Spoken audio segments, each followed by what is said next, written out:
السلام علیکم ورحمۃ اللہ تعالی وبرکاتہ۔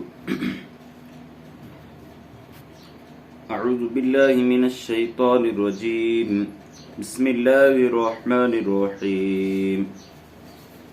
امن هذا الذي يرزقكم من امسك رزقا بل لجوا في عتو ونفور افمن يمشي مكبا على وجهه اهدى امن يمشي سويا على صراط مستقيم قل هو الذي انشأكم وجعل لكم السمع والابصار والافئدة قليلا ما تشكرون۔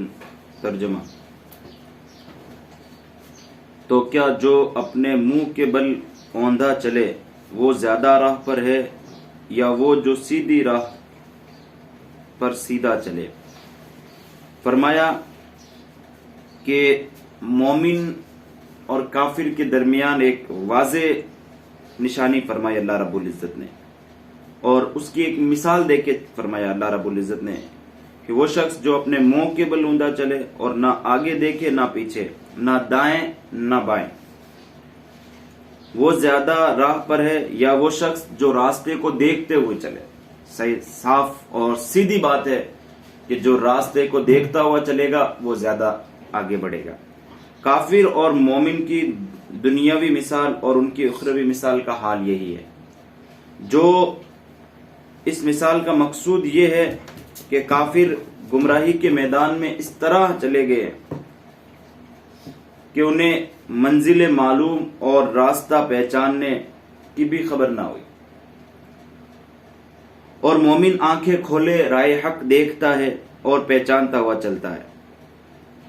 اللہ رب العزت ایک اور جگہ فرماتا ہے وَنَحْشُرُهُمْ يَوْمَ الْقِيَامَةِ عَلَى وُجُوهِهِمْ عُمْيًا وَبُكْمًا وَصُمًّا مَأْوَاهُمْ جَهَنَّمُ كُلَّمَا خَبَتْ زِدْنَاهُمْ سَعِيرًا، اور ہم نے انہیں قیامت کے دن ان کے منہ کے بل اٹھائیں گے، اور ہم انہیں قیامت کے دن ان کے منہ کے بل اٹھائیں گے۔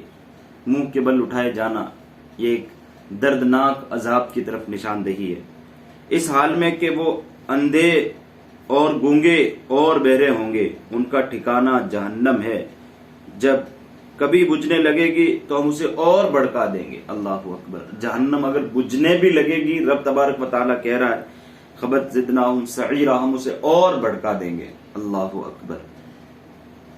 پھر ایک جگہ اور اللہ رب العزت فرماتا ہے الذین یحشرون علی وجوہہم الی جہنم اولئک شر مکانا واضل سبیلا، وہ جنہیں ان کے چہروں کے بل جہنم کی طرف ہانکا جائے گا، ان کا ٹھکانہ سب سے بدتر اور سب سے زیادہ گمراہ ہے۔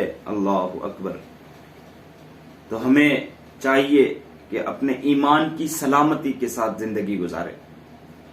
بڑا اہم مسئلہ ہے یہ بھی کہ ہم ہمارے ایمان کی حفاظت کیسے کریں، اور بہت زیادہ ضروری ہے اس ٹوہ میں لگا رہنا کہ ہمارا ایمان سلامت رہے۔ قرآن پاک میں فرمایا گیا ایک جگہ یا ایھا الذین آمنوا اتقوا اللہ حق تقاتہ ولا تموتن الا وانتم مسلمون، اے ایمان والو اللہ سے ڈرو۔ پھر اس کے بعد کیا ہے؟ وَلَا تَمُوتُنَّ إِلَّا وَأَنْتُمْ، جیسا کہ ڈرنے کا حق ہے، اور تم مسلمان ہو کے ہی مرو، مومن ہو کے ہی مرو۔ تو ہمیں ایمان کی حفاظت کی ذمہ رہنا چاہیے، کوشش کرتے رہنا چاہیے ہماری ایمان کی حفاظت رہے۔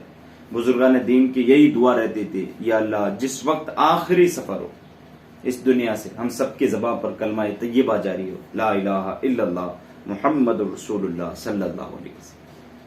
یہ بہت بڑی دولت ہے، آخری وقت میں کلمہ کا نصیب ہونا۔ پھر اللہ رب العزت آگے کی طرف فرماتا ہے بندوں کو، اللہ رب العزت اس چیز کی طرف توجہ دلا رہا ہے کہ بندے تو دیکھ، تو غور کر اس دنیا میں، یہ دنیا چند دن کی ہے، اور تو اس دنیا کے چکر میں آ کے کہیں اپنی آخرت برباد نہ کر لے۔ اللہ رب العزت نے جو بندوں کو فرمایا اور اس چیز کا حکم دیا بندوں کو کہ نیکیاں کرو، مومن کی مثال دی اللہ رب العزت نے، وہ کس انداز سے دی وہ ہم قرآن پاک سے ابھی ہم نے سماعت کیا، سنا۔ اب ہم آگے کی طرف دیکھیں، آگے فرمایا گیا امن ھذا الذی ھو جند لکم ینصرکم من دون الرحمن ان الکافرون الا فی غرور امن ھذا الذی یرزقکم ان امسک رزقہ بل لجوا فی عتو ونفور قل هو الذی انشأکم وجعل لکم السمع والابصار والافئدہ قلیلا ما تشکرون، تم فرماؤ وہی ہے جس نے تمہیں پیدا کیا اور تمہارے لیے کان اور آنکھیں اور دل بنائے، تم بہت کم شکر ادا کرتے ہو۔ پیچھے والی آیت کا ترجمہ، تو کیا جو اپنے منہ کے بل اوندا چلے، اس کے تعلق سے پھر اللہ رب العزت آگے اور مومن کو سمجھا رہا ہے۔ وہ جو آیت بتائی پھر فرمایا کہ تمہیں اللہ رب العزت نے کیا کیا چیز عطا نہیں کی، کان دیے، ناک عطا کی اور ساری چیزیں دی، لیکن تم شکر کم کر رہے، اور ہم شکر کریں گے تبھی ہم کامیاب ہوں گے۔ اور یہ کان، یہ ناک، یہ آنکھیں جو اللہ رب العزت نے دی ہے، ان کو ہم اللہ رب العزت کے فرمان کے مطابق گزاریں۔ کہیں ایسا تو نہیں ہے کہ ہم کان سے کوئی نافرمانی کر رہے ہیں۔ نافرمانی صرف جسم کے ہاتھ اور پاؤں اور زبان سے نہیں، کانوں سے بھی نافرمانی ہوتی ہے، آنکھوں سے بھی نافرمانی ہوتی ہے۔ رمضان المبارک کا پاکیزہ مہینہ چل رہا ہے، کہیں ایسا تو نہیں ہے کہ ہم دن بھر روزہ تو رکھ رہے ہیں، بھوک پیاس میں رہ رہے ہیں، لیکن آنکھوں سے خطائیں کر رہے ہیں، کانوں سے ہم گناہ کر رہے ہیں، ہاتھ پاؤں سے چل کے گناہ کر رہے ہیں، تو ایسا روزہ پھر ہمارا وہ روزہ نہیں ہے جو روزے کا اصل مقصد ہے۔ اور کہیں ایسا تو نہیں ہے رمضان المبارک کا مہینہ چل رہا ہے اور ہماری زندگی گناہوں کی طرف جا رہی ہے، کوئی ایک گناہ بھی ہم اگر اس کو ہلکا سمجھ کے کرتے ہیں، بعض ہمارے بھائی ہیں جو گناہوں کو ہلکا سمجھ کے کرنے لگتے ہیں، وہ کہتے ہیں اس سے کیا ہوتا ہے۔ اللہ رب العزت کے عذاب سے ڈرتا رہنا چاہیے، رمضان المبارک میں چھوٹے سے چھوٹا گناہ بالکل ترک کر دینا چاہیے تاکہ عادت بن جائے، رمضان کے بعد بھی گناہ چھوڑنے لگ جائے۔ ابھی شیاطین قید کیے ہوئے ہیں، ہم رمضان المبارک میں چل چل کے دور دور جا جا کے گناہ کر رہے ہیں۔ آج دیکھیں رمضان المبارک بھی چل رہا ہے اور ہمارے اسلامی بھائی گناہوں کی طرف زندگی گزار رہے ہیں، نمازوں سے دور ہیں، تراویح سے دور ہیں، اور پھر اگر کوئی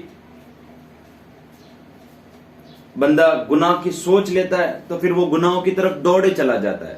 اس بندے کو چاہیے کہ وہ گناہوں سے رکے، دوڑ بھاگ کر گناہ نہ کرے، یہ چند دن کی زندگی اپنی خواہش کو مکمل نہ کرے۔ بندے کے دل میں سوچا میں یہ کام کر لیتا ہوں، میں یہ ویڈیو دیکھ لیتا ہوں، میں وہ فلم دیکھ لیتا ہوں، میں وہاں چلا جاتا ہوں، میں ایسا کر لیتا ہوں، تو بندہ وہ کر گزرتا ہے۔ اللہ اکبر۔ آنکھ سے رمضان المبارک میں اگر گناہ کیا ہے، پھر وہ ایک گناہ وہ اور بڑھا کے لکھا جائے گا، اور پھر کنٹینیو آج کل رمضان المبارک میں بھی لوگ فلمیں دیکھتے ہیں، اور پھر وہ 3 گھنٹے تک وہاں جب بیٹھے رہیں گے تو 3 گھنٹے رمضان المبارک میں گناہ کیے۔ اللہ اکبر۔ اللہ رب العزت ہمارے تمام مومنین کی حفاظت اس انداز سے فرمائے کہ وہ تمام کے تمام نیکیوں کی زندگی پر گزریں۔ اللہ رب العزت اپنی نعمتوں کا مقصد استعمال کریں۔ اللہ رب العزت فرماتا یا ایھا الذین آمنوا اطیعوا اللہ ورسولہ ولا تولوا عنہ وانتم تسمعون ولا تکونوا کالذین قالوا سمعنا وهم لا يسمعون۔ کنز العرفان۔ اے ایمان والو، اللہ اور اس کے رسول کی اطاعت کیا کرو اور سن کر اس سے منہ نہ پھیرو، اور ان لوگوں کی طرح نہ ہونا جنہوں نے کہا ہم نے سن لیا حالانکہ وہ نہیں سنتے تھے۔ تو اللہ رب العزت کا فرمان ہم تک پہنچ رہا ہے، ہمیں روکنے والے روک بھی رہے ہیں گناہوں کی طرف نہ جاؤ، لیکن بندے پھر بھی ان گناہوں کی طرف جا رہے ہیں۔ آگے اللہ رب العزت فرماتا ہے قل هو الذی ذرأکم فی الارض والیہ تحشرون، تم فرماؤ وہی ہے جس نے تمہیں زمین میں پھیلایا اور اس کی طرف اکٹھا کیا جائے گا۔ یہ جو زمین پھیلی ہوئی دکھ رہی ہے، پھر ایک دن اس زمین کو سمیٹ دیا جائے گا۔ تو ہم کوشش کریں کہ نیکیوں بھری زندگی گزاریں، نیک اعمال میں زندگی گزاریں۔ اگر ہماری زندگی اس انداز سے گزری تو ہم آج بھی کامیاب ہیں اور کل بروز قیامت بھی ہم کامیاب رہیں گے۔ ہم کوشش یہ کریں کہ ہم زیادہ سے زیادہ نیکیاں کریں، رمضان المبارک کا ادب اور احترام کریں۔ بس یہی ایک دعا رہتی ہے کہ اللہ پاک ہمارا جب اس دنیا سے آخری سفر ہو تو اللہ رب العزت ہمیں ایمان کی حالت میں اس دنیا سے اٹھائے۔ بڑی اہم دولت ہے، اپنے ایمان کی حفاظت کریں۔